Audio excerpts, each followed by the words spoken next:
Yeah, so if you go to public Wi-Fi, because there's such weak security protocols, so there's little hacks that you can put in, and you can basically see the streams of data that are going on. And then they have emulators, so they literally can almost emulate your screen and watch everything you're doing. Holy crap. They can snip passwords, they can do all kinds of stuff. They can even do little applets to log on to your phone or your mobile device, your laptop, and basically just make a copy of it. Wow.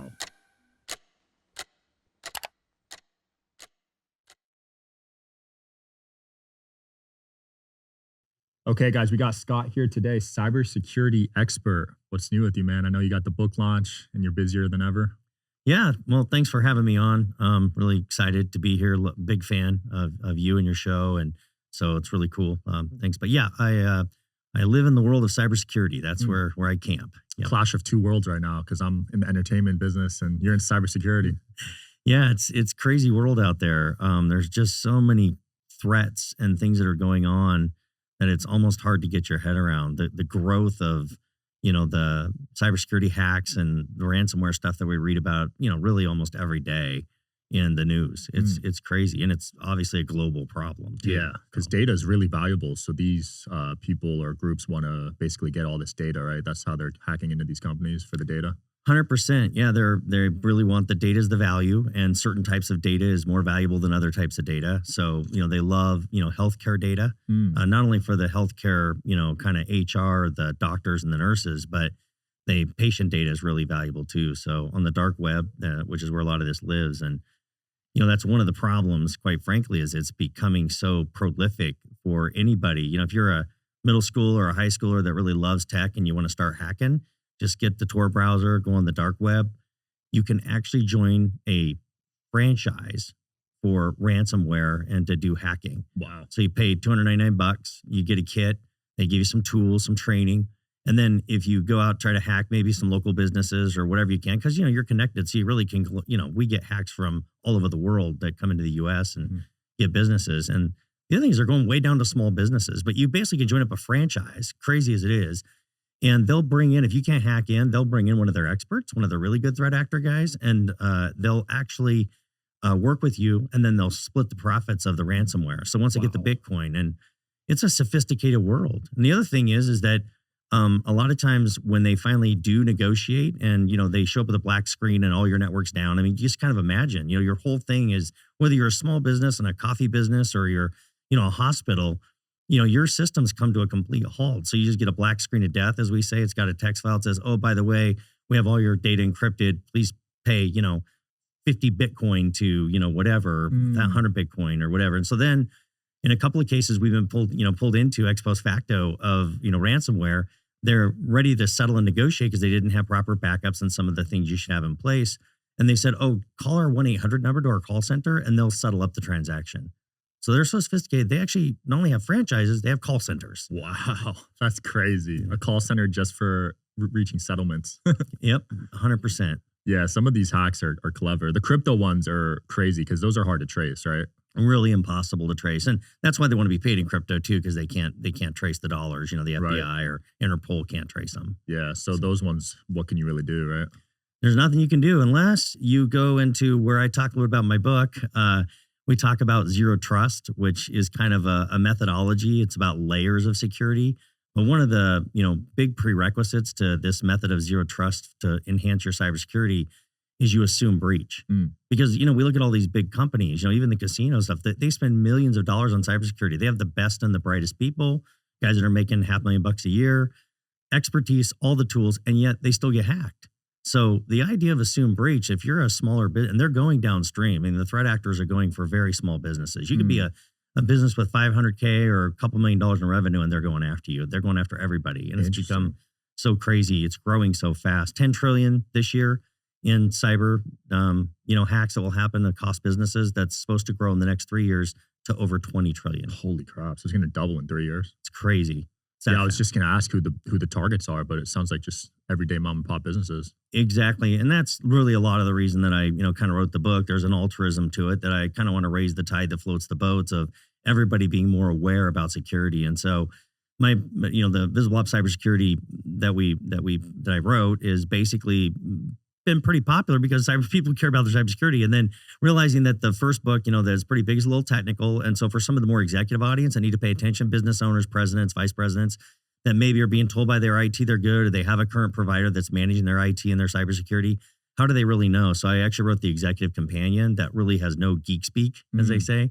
It's really written in more plain English. Even like examples, like there's a Deloitte and Touche study of businesses, like this is what the average spend is on your IT spend. And out of your IT spend, your information technology spend on your technology systems, here's how much you should be spending on cybersecurity. So it gives like really real world examples of how do you prioritize cybersecurity and are you budgeting enough? And Got it. a lot of things in the book is that really a lot of businesses need to go upstream because cybersecurity is such a threat to the business, like so many risks, that really the board, your board and your executive teams really need to be talking about cybersecurity. They need to care about it. They need to prioritize it, which means they're going to budget it, which means you need really smart IT, cybersecurity people that are communicating in more business terms. It's a business problem. It's not an IT problem. Yeah. And that's what shifted. Yeah, I really see cybersecurity on a pie chart when I look at a business of how they're spending money. Very much so. At my level, at least, I feel like the top companies probably spend a lot. Mm-hmm. But when I look at 6, 7, 8-figure businesses, I don't see too much spend there. Yeah, exactly. And that's the problem domain, I guess, at this point. And so getting businesses to recognize how, prolific and real the threat is, and that they are target is really important. And there's a lot of people, and IT in some ways is kind of its own worst enemy, because a lot of times you have pretty good IT systems, they just kind of work and everybody expects them to work. And then when they don't, everybody freaks out, even though they'll tell you initially, well, we can handle a little downtime. It's not a big deal. It's kind of the same as cybersecurity. It's a little bit out of sight, out of mind. So it's not really in the forefront of thought. And that has to change. And it is changing because, you just read the news. It's almost every day you're reading some hack somewhere. The other thing is not only you're reading it like that, where it's so prevalent and common, but right now the latest statistics is that 7 out of 10 hacks don't get reported. Wow. Because you only have to... The Tri-Light from Therasage is no joke. Medical grade red and near infrared light with 3 frequencies per light, deep healing, real results, and totally portable. It's legit. Photo biomodulation tech in a flexible on-body panel. This is the Tri-Light from Therasage and it's next level red light therapy. It's got 118 high-powered polychromatic lights, each delivering 3 healing frequencies, red and near infrared from 580 to 980 nanometers. It's sleek, portable, and honestly, I don't go anywhere without it. Reported if you're under some kind of compliance or regulatory mandate. State mandates, sometimes they have laws and compliance. So, if you're in healthcare, of course, you got to report it. If you're in finance, you have certain compliance. But if you're a manufacturing company that's completely private and you get hacked and a lot of, customer information or user information gets hacked, you don't have to necessarily disclose it. Yeah, So- I got hacked. I didn't tell anyone about it, I Yeah. got SIM hacked. That's a nasty one. That is a nasty one. Yeah, that one could end up bad, especially if you have crypto or like important logins somewhere connected to your email. Big time. On the personal front, the threat, just using public Wi-Fi, you even got to be careful. You don't think it's safe to just go to Starbucks. I log on there all the time. But you got to be careful. There could be Really? somebody in the corner totally sniffing your Wi-Fi. They can hijack it really easily. Holy crap. So if you connect to a public Wi-Fi, what can they do from there? Yeah. So if you go to public Wi-Fi, because there's such weak security protocols, a lot of them aren't up to date. So there's little hacks that you can put in and you can basically see the streams of data that are going on. And then they have emulators.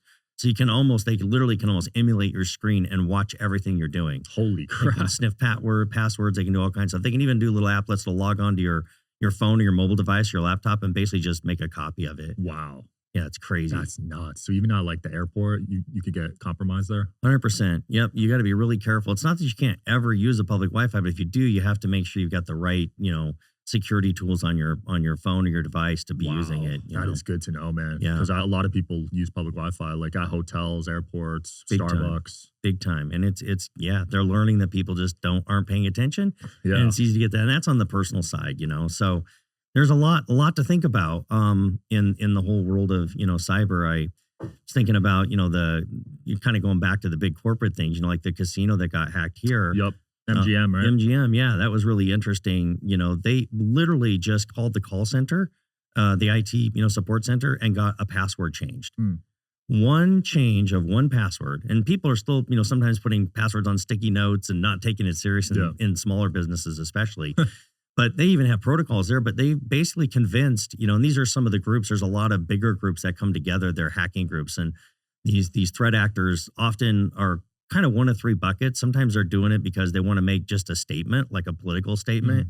Sometimes these hacker groups is just all about the money, and there's some in between. But in this particular case, they convinced the call center to change a password. One password cost them over $100 million. They said they weren't going to pay. They were down for over 30 days, cost the business over $100 million. And then because they got a bunch of data that was personal data, they just settled like last month for $49 million, I think it was, for the people that got their information hacked because they didn't have the right controls and the certain cybersecurity systems in place. That's nuts. They had to settle with the people that got their info leaked. Yeah. Yep. Big court case that went on, and that just happened. So it's not only real there, but more on the front of, the person, or I should say the smaller business side, more your small to medium, you're 100, 500,000 employee type business. Those are really the sweet spot right now that they're coming down to and they're going after. And like MFA, multi-factor, where we all, log into Amazon, we get a code, text. The other thing is they're really getting good at hijacking your MFA. They can get SMS streams. So, or if you're going like a code that's being sent to your email, which is really common. Yeah. Like, oh, we're going to email you code. They first hack your email, and then they will, of course, get your code just like they will your SMS. So regular MFA, a lot of people aren't even using it. It's still a good thing to use. It's better than nothing. But there's actually the next level, which is kind of an advanced MFA. We call it in the book, there's a chapter called Verified Credential Access. It's more where we're using an app on your phone because that actually has a little crypto key on it. And it's kind of decentralized. So you're not just getting one point of a place to send you a code. It's talking to another point. Right. Two different points that's decentralized to authenticate and make sure that you are who you say you are while you're being connected. It does regular check-ins, so it knows that it's you. These are some of the practical things that, businesses really have to implement and get serious about using. That's just one of many things. That's like a Google Authenticator app, right? Yeah, like a Google or Microsoft Authenticator. Those are really popular ones. The other point I would make about that is back to kind of the zero trust, the big, assume breach. The way you defend against and put yourself in the best position as a business is you actually don't just have backups, but if you're assuming breach, you have immutable backups, which an air gap, which means that they are completely separate from your network. So if the threat actors are very patient, they'll get on there, they'll sit for a while, watch for a month, 2, 3 months sometimes.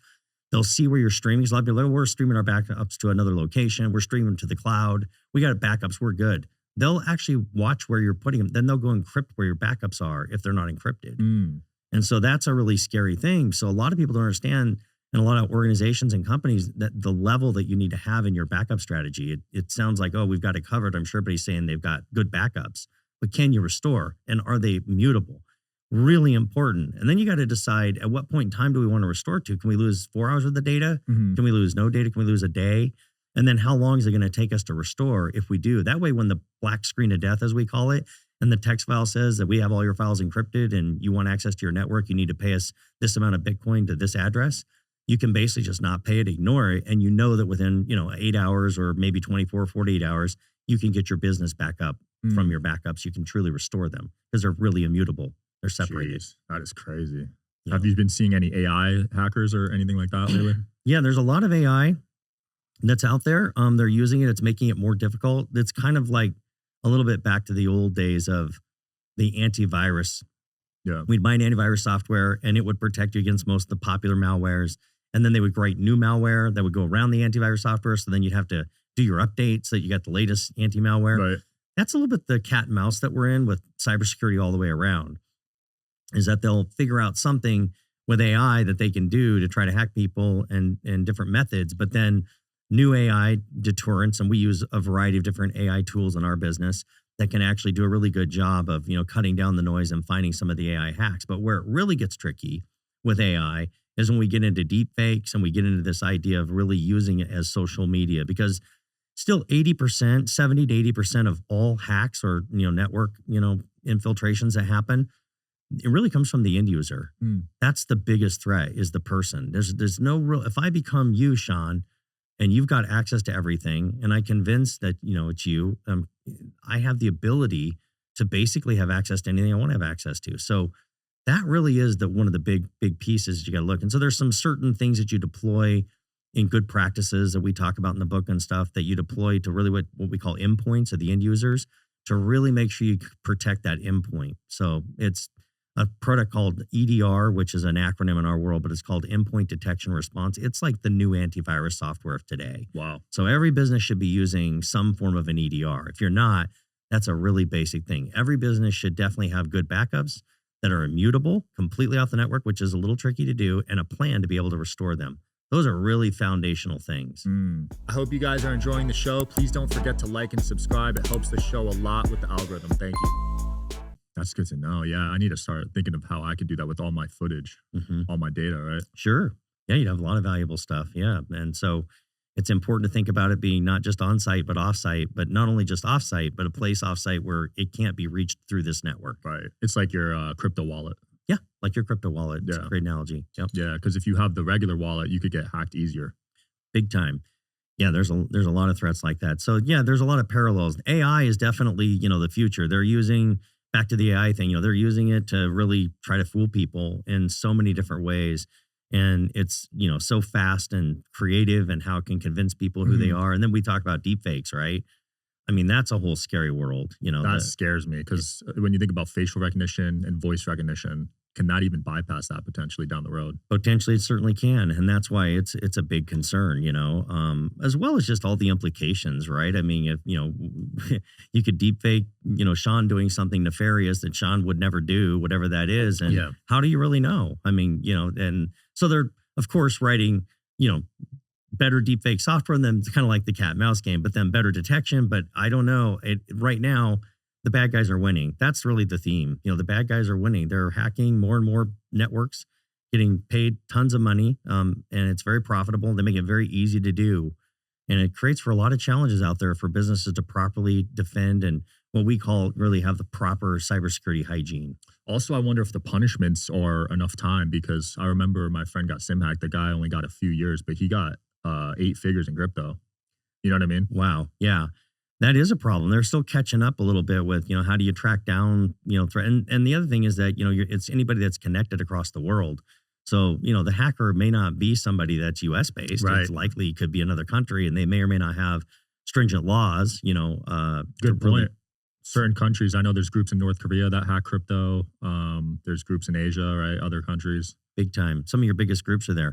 And a lot of them are decentralized groups, right? They just come together for a common cause, like I was sharing earlier. They have, some cause they decide is important or something they don't like. And so then they just gang up, and the bad kind of franchises in a different way. There's like groups, like almost businesses. You almost would imagine somebody literally like, getting dressed, getting ready to go to work every day, and they're saying goodbye to their family, but they're actually going to a complete hack shop like you'd see in a movie. Yeah. I've seen those in India, Yeah. the call centers Yep. that scam elderly people. I've Yep. seen a ton of YouTube videos on those. 100%. And it's a very real, and it's just a, deeper, more advanced version of that are going after a lot of the businesses, particularly here in the US. Yeah. They're very interested in US businesses. I saw something, I'd love to know if you think this is true, but I saw some hack where a bunch of social security numbers got leaked.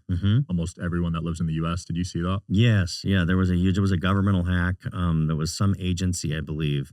And so I read about it, not deep up on it, but they definitely can. And with the social security numbers, of course, they're going to sell that to people that are doing identity theft. Right. So that's the real value there. I think that's how I got SIM hacked, honestly. Very possible. Because they probably called my carrier and had my social and then just said, can you send the SIM card to this phone? Yep. And so, being able to authenticate people more from a physical perspective, right, on the phone, that's why people are catching up a lot, like your banks and stuff. They're learning, I can't just take a little bit of information. I've got to ask more questions that are very unique and discreet that only you would know, right? So that's really important. And the same thing is kind of true as you think about, rolling out better cyber into the businesses. How often do you get hacked? Because people try to play with you, I bet, right? Yeah. We do get, we have a lot of different layers of security in place. And all the things that we talk about, we kind of joke, we eat our own dog food. We make sure that's important. But there are a lot of threats. I mean, somewhere, I think I was reading recently that, there's like 362,000 on an average, like network, and I'm averaging things out, 360 bots that are trying to hit your firewall at any point in time. A day or? A day. Holy crap. It's that many thousands of things. There've been some scenarios where people put what they call honeypots out there on the internet, where they purposely don't really secure things and they kind of leave it open just to see what kind of, and that's where the AI and the bots are coming in at a crazy level. and they just need one little port, one little mistake that's open. And again, kind of like the password example, one password cost a casino over $148 million. It's crazy, So imagine that to a small business of what it can do. Yeah, especially I feel like with elderly people, they just get an email. They're like, click this link, and they're screwed, right? Very easy. Yeah, very easy. And again, those are kind of the low-lying fruit, and those are kind of more your, franchise hacker group. It's more the sophisticated groups. Then some are, organized, some are not so organized, but they're the ones that recognize that if I can get this business to shut them down, right? It's like I said, it's some kind of even a software business or whatever, right? I get in there, I get their data, I get their intellectual property. So anyway, it's really a crazy thing that I don't have to make it up. I sit here and talk on and on about it. I mean, there's story after story, but the thing I kind of keep coming back to and that I'm reminding people about is that we only hear about a small percentage. Right. There's so many more that hacks that are going on, and it just costs businesses so much money, so much distraction, the downtime. There's just a lot of issues around, this cybersecurity world that we live in. And one of the things I talk about in my book is kind of the efficacy of IT processes. One of the things that people get kind of in love with this idea with a new tool. So if we know my, IT guy said we're going to deploy this one new tool and that somehow one tool is going to put us in a better, protected state. And that's just a fallacy. That's not true because you've got to have all the layers. And so we joke about a fool with the tool is still a fool. You really got to have a strategy and a philosophy around how you're deploying and protecting your business with your cybersecurity. And it starts with leadership. And I talk about that in the book a lot. Yeah. I'm sure you've heard the craziest stories, the horror stories, lost business, lost revenue. A lot of stuff. Yeah. And we usually get pulled in ex post facto right after the fact of the hack or the breach, and they're looking for stuff. And it'll cost a business between 7 and 10 times more money after a breach happens than if they did put the preventative tools. A little bit like brushing your teeth, right? You do or medical, you do the preventive maintenance stuff, and you're going to avoid hopefully some catastrophic event. Yeah, it's like, would you rather have you guys on hand when and if it happens, or after, and maybe you can't even fix it at that point? Yeah, exactly. A lot of times it's too far gone. Yeah, if a hack actually happens or a breach like that, one of the important things actually, a lot of people is they'll just start erasing and rebuilding stuff, but it's actually really important to protect the forensic data. Because if you are going to bring in, report at the FBI or even bring in some of the, smart folks that we work with and that we do to do the forensics to understand how it happened, to prevent, kind of root cause, you can prevent the breach from happening again. So it's kind of important to stop, drop, and roll, if you will, when a breach happens and not overreact, but yet you're concerned because you're trying to get your business back in business or back online. And it's very, very stressful. It's a very difficult situation, and you really don't want to be in that situation. What percentage, if you had to guess, of the hacks and breaches you dealt with were you able to trace back the hackers? So pretty small percentage because they're pretty smart. Like I said, they're kind of winning the game. But I think statistically they're saying that less than 20%. Okay. You can actually get to sources. That is small. Yeah, there's a lot of interesting technologies, like Proton Mail, which is a Switzerland-based system. They have Proton technologies. They really are become proxies and hiding people behind things. You really can't. Nobody can trace down where it's actually coming from. From Proton Mail. Yeah, that's one example. There are multiple tools and services out there that make it really easy to basically hide your IP and not be non-traceable. It's pretty easy to find. And on the dark web, of course, there's all kinds of services you can get. Do IP changers still work, like the VPNs? Does that still work to hide where you're at? VPNs are if you keep them patched and up to date and you're using kind of the latest, greatest VPN technology, you're in pretty safe shape. But if you're using an older VPN, no, they're hacking them. There's all kinds of vulnerabilities in those old VPNs. And a lot of people, they just don't get around to updating them because IT is busy and they don't have time to do the updates, or their cyber team isn't really aware. They're working on something else. So there's a lot of really basic kind of foundational things that you should always be doing, like even patching your systems, a little bit like even your phone. When you get those updates are annoying, but if you don't do them, you could be opening up threats even on your phone as an individual. Same thing's true in a corporate network. You have to keep your servers and your systems and your network devices and your firewalls and your VPNs. You got to keep them patched and up to date. And it's not always that easy to do because sometimes there's downtime and nobody wants to do that, or it just takes a lot of effort after hours work. It's difficult. There's a lot to be done out there. That's actually really great to know because I'm one of those guys that procrastinates the phone updates, you know? Yeah. But now when I see one, I'll immediately Yeah. update it. Yeah, it's really important because it's often in this day and age, you can almost assume that any of those updates are blocking some security vulnerability that's Wow. on your phone or your system or your laptop or whatever it might be. I wonder if that's ever happened with Apple, if someone breached into them. Oh, well, I think Apple is a target, and I think there are again. They would only have certain disclosure that would apply depending on what kind of breach. But Right. if it's just their intellectual property, then they probably aren't going to let people know. It's a good point because a lot of companies probably don't want to ever admit that they got hacked. Yeah, exactly. It's not a comforting sign. It's a bad signal to your customer base. Yeah, it's not a good look, particularly if you're a financial institution. You really don't want that to Yeah. happen. And so some of your safest, where you've got a lot of compliance, a lot of people are in this fool businesses that, well, we got to be compliant. My IT guys have filled out a list and they checked a bunch of boxes. And so there's a little bit of a false sense of security there. Because just because you're checking boxes that you have a security policy, that doesn't necessarily mean that you're keeping your system safe, Right. right? You got to actually back it up with what we call, attestation of controls, right? You actually have to test those controls and know that those systems and tools are in place to really do what they say they do. Mhm. So that's again not easy to do. Difficult. I mean, I'm on a couple of credit monitoring services, and I feel like there's a hacker breach at least once a week. Like Mhm. I get a notification that my stuff's been leaked, Yeah, and I would say again that's probably only getting notified on a small percentage, which is You're- crazy because there's already so much. There's so many. Yeah. It's really a scary world. And I'm not saying here that's great what we call, fear, uncertainty, and doubt, right? We're kind of in a world in our business space. We've been doing it for a long time. I started in IT 30 years ago as kind of a techpreneur. I was in a Mhm. software business and we reinvented ourselves into kind of network integration. And then we eventually spun out what they call a managed services provider. And we built a network operations center and a niche data center, 15,000 square foot facility. And it's certified and so what all that. But then over the last 10 years, that's where we really evolved, where we lead with cybersecurity. And we really become what they call an MSSP. So Got you're a it. managed security service provider.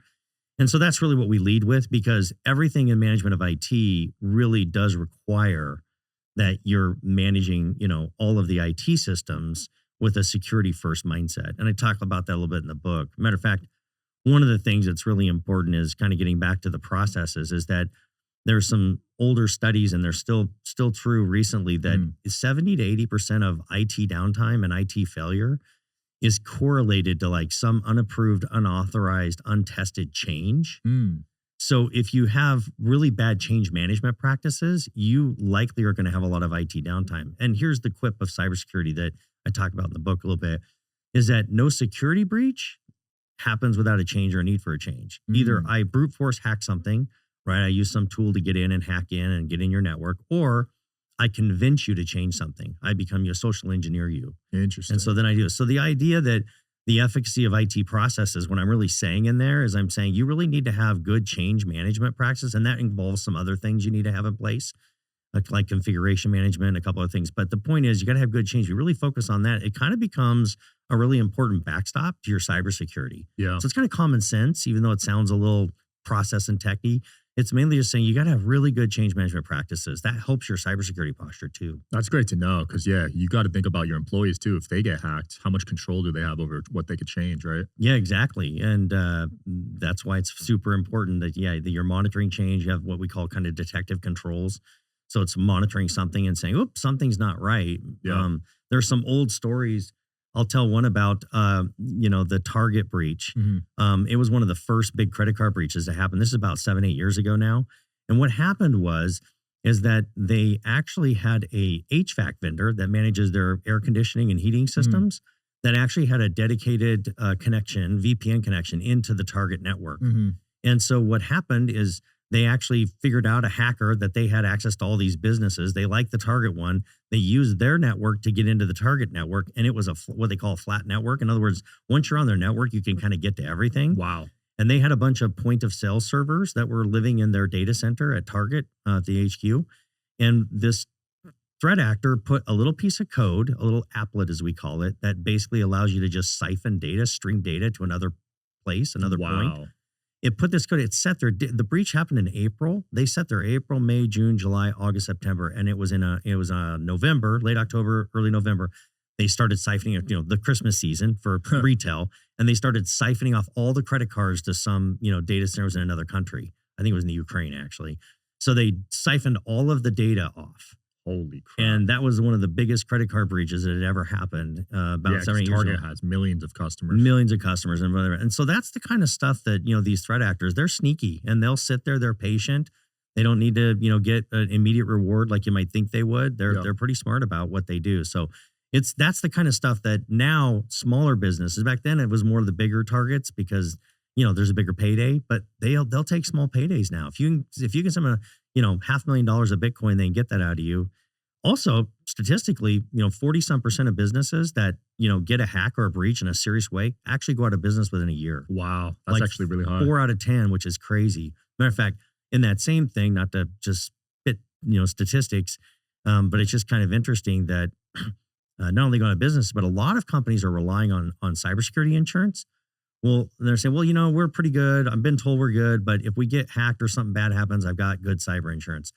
That has changed. The last 3 years, the cyber insurance world has gotten really smart, and now their fine print in their policies are calling out certain cybersecurity controls or tools that you must have in place. Mm-hmm.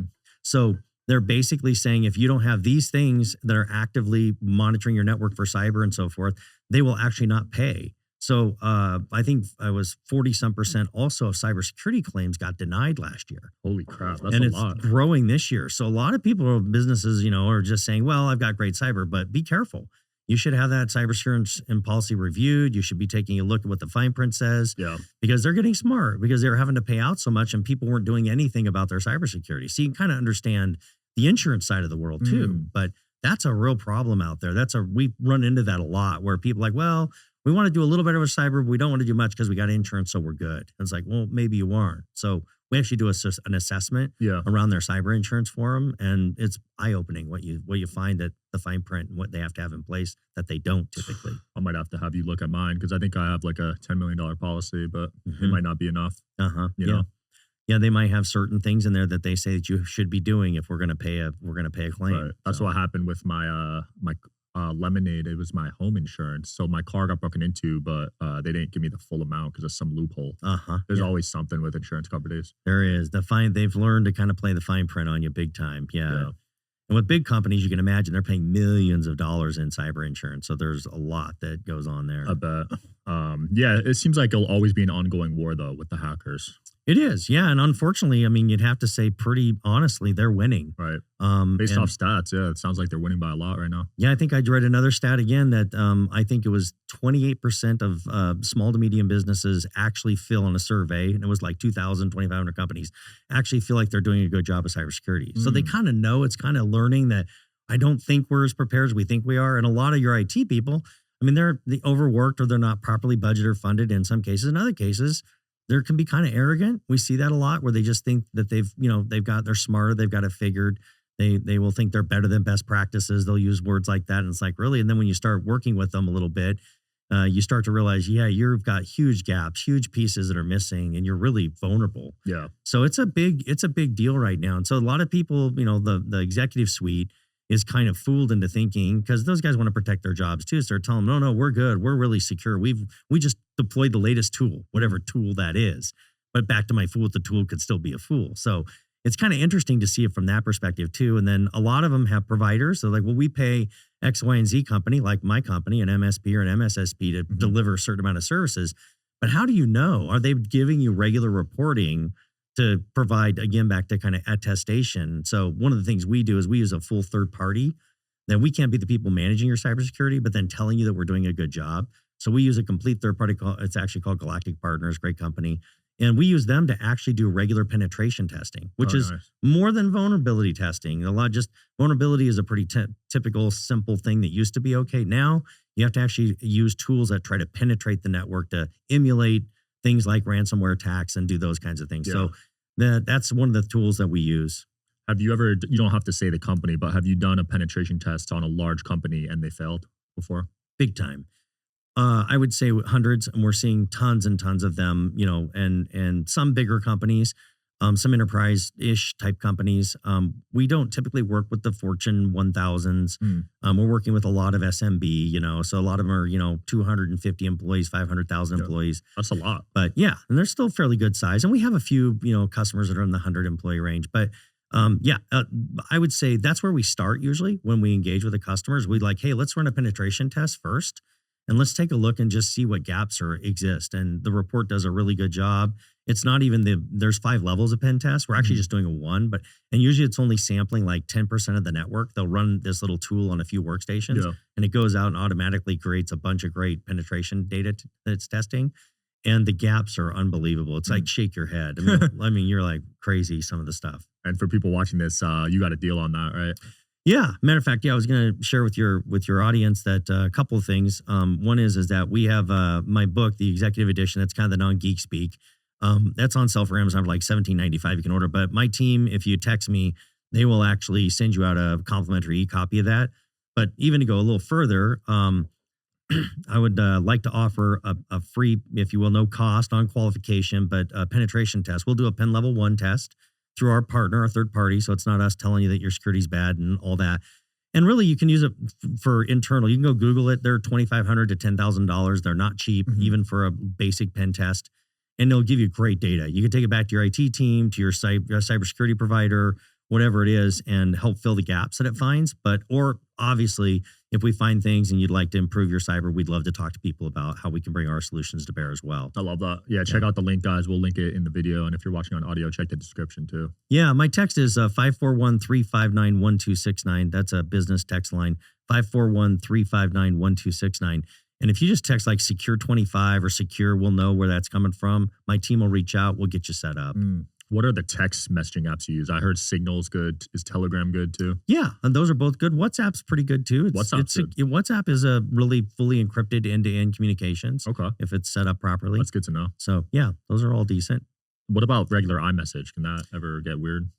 There were a lot of hacks back in the day we heard about where people were going into iMessage, getting into iCloud, doing different stuff. They've tightened it down pretty good. So iMessage actually has some encryption services as well. You really kind of want more end-to-end encryption anymore. It's just even a standard. Could you explain that for people that don't know? So encryption is where it's basically using an algorithm, some kind of a software program to basically turn data into a bunch of ones and zeros when you get right down to it, and different methods of types of encryption actually that are out there. Some are stronger than others, but being encrypted is basically just making gook, if you will, out of all of your data. So if it does get hacked or stolen, if they don't know how to de-encrypt or have the encryption keys, they won't know what the data is, and they wouldn't have those if it's encrypted properly. Interesting. Yeah, I remember when I think it was Snapchat got hacked. Their photos weren't encrypted or something. Yeah, so everyone's info got leaked. Totally. And what's a little scary about that, and pivot a little bit, is this whole idea of quantum computing, right? I mean, quantum computers are crazy what they can do. And so there used to be like this standard they used to call 256-bit, well, they still call it 256-bit encryption. A quantum computer, and that is like a standard. In fact, in a lot of government, compliance standards, NIST, and some of these things, CIS, the Center for Internet Security, they'll all say, 256 encryption minimum, some 512. A quantum computer can break that usually in less than 7 days. Holy crap. And they're coming on right now big time. And so this whole PQC is what we call it. I talk a little bit about in my book. It's post-quantum cryptography. And so you've got cryptography in place that will actually defend against those things. Imagine the bad actors getting a hold of that. And so you know what they're doing right now? They're harvesting data. This is how smart they are. So they're going out and they're just getting data that they can get. They don't care if it's encrypted because they're waiting until they get access to the quantum computing. Wow. And even 3 or 4 years from now, your social security number is still going to be the same. They're going to just go then, decrypt it with the quantum computing capabilities. And they're going to have all the data. So there's this whole crazy thing going on where there's a race to 2030 where a lot of mandates that you're going to have post-quantum cryptography in place to protect yourself, because these quantum computers are so powerful. It's amazing. So there's it's only getting started how scary it's going to get. That is scary. So does having a longer password help with the quantum computing? It does. It, makes it to, strong passwords, as we call them. Every business should be using a password manager so you're not repeating passwords. And they actually make it pretty easy anymore. It'll pop up when you're in a browser. Right. Make it easy. You have one kind of central secret strong password, then you can have access to your other apps. That's really important. But yeah, strong passwords are important. They help. But the quantum computing is more about the type of cryptography. So strong passwords being encrypted by 256 type bit encryption is still breakable. Wow. So you really are going to have strong passwords in a stronger cryptography type of cryptography that will defend against the quantum computers they can't break. That's nuts. So like special characters? Special characters. And the cryptography is more actually technical than that, so we won't get into the details, but there's things like lacing cryptography and different stuff where it's constantly evolving and moving, so it can hardly ever be hacked. That's crazy. That's the kind of stuff. And it takes, an infrastructure, so you got to have the right, devices that can actually do that. So a lot of the big corporate networks and big businesses, banks and stuff, they're spending millions right now to try to get ahead of the curve, because you can imagine if, in just the next 3 years, we're going to be able to break, some banks' cryptography because they aren't using the latest post quantum cryptography, then the exposure is unbelievable. And think about medical and how they're already getting hacked and they're already not ready for it. So again, not to create a bunch of fear, uncertainty, and doubt, but it's getting more sophisticated. They're getting smarter. The power of computers will be used for both good and for bad. Yeah. I mean, I've seen some of the systems these banks and medical uses. It's archaic. It's from like the 70s, the 80s. Crazy. Some of them still use the square computers. You remember those? Yeah, exactly. The terminals. Man. Yeah. It's a really is a problem. And the other thing, not to get on this subject, but really in terms of the geopolitical, as we talked about, countries hacking countries, China, Russia, these are big. Ukraine. There's a lot of independent ones.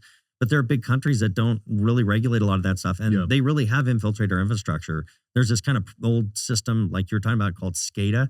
And that's what a lot of the dams and the electrical systems in our country are. They're on these SCADA systems and they're already hacked. Holy crap. And I've never seen that in the news. Yeah, they're already hacked. They're already there. They can basically do different things they want to. And they're working very quickly over the last year or two and getting there to try to come up with defenses to be able to isolate that so that those hacks obviously won't cause crazy effects like, taking down a water system or whatever it might be, or an electrical grid. I think that's the future of war. It's going to be all cyber. Big time. I don't think there'll be troops on the ground as much as it used to be. 100%. Yes. Yeah, I believe that completely. That is the big threat. And of course, there's a bunch of things that go into that, where they talk about, different technologies that can freeze all electronics.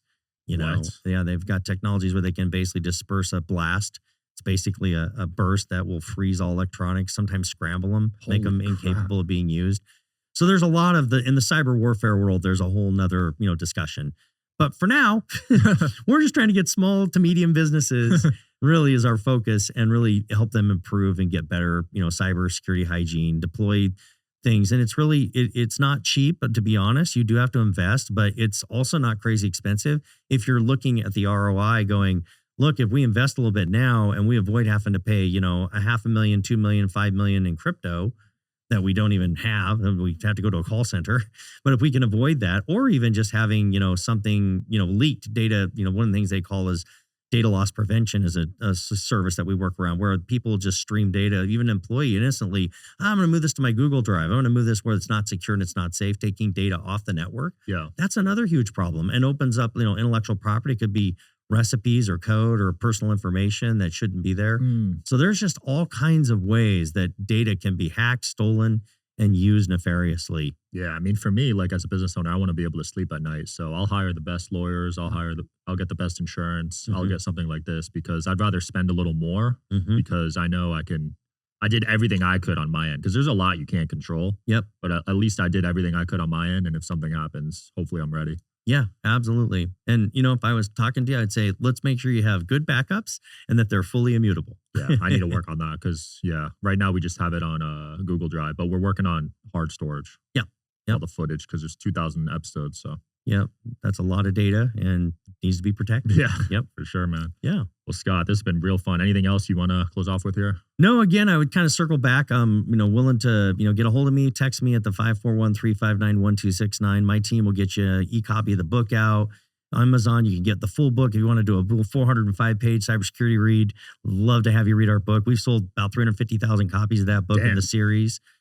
This one just sold several hundred copies, a few thousand, I guess, but it's growing. But there's a series of books that it's tied to that we've released, and then the executive edition will get that out to you. And then, of course, more importantly, and the real value, if they want to jump on it, I'm happy to offer that up. Is the penetration test that we'll offer up. Perfect. So yeah, just text us and we'll get you set up. My team will get you going. Awesome. Thanks for your time. Yeah, again, thank man. you. Appreciate it. Yeah. All right, check them out, guys. See you next time.